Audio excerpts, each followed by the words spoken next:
যুক্তরাষ্ট্রের দুই vice president প্রার্থী জেডি ভেন্স ও টিম ওয়ালস প্রথম টেলিভিশন বিতর্কে মুখোমুখি হচ্ছেন। মার্কিন জাতীয় রাজনীতিতে অপেক্ষাকৃত নতুন এই দুই ভাইস প্রেসিডেন্ট প্রার্থীর মধ্যে মঙ্গলবার একমাত্র বিতর্কটি হচ্ছে নিউ ইয়র্কের সিবিএস টেলিভিশনের আয়োজনে।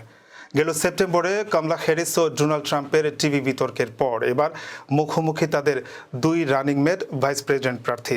মিনেসোটার গভর্নর টিম ওয়ালস ডেমোক্র্যাট আর ওহাইওর সিনেটর জেডি ভ্যান্স লড়ছেন রিপাবলিকান ভাইস প্রেসিডেন্ট প্রার্থী হয়ে।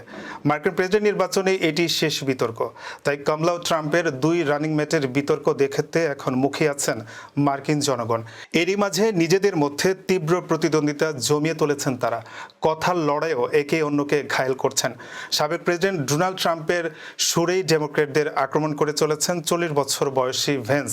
অপরদিকে ট্রাম্প ও ভেন্সকে ছেড়ে কথা বলছেন না কমলার সহযোগী 60 বছর বয়সী সাবেক শিক্ষক ওয়ালজও।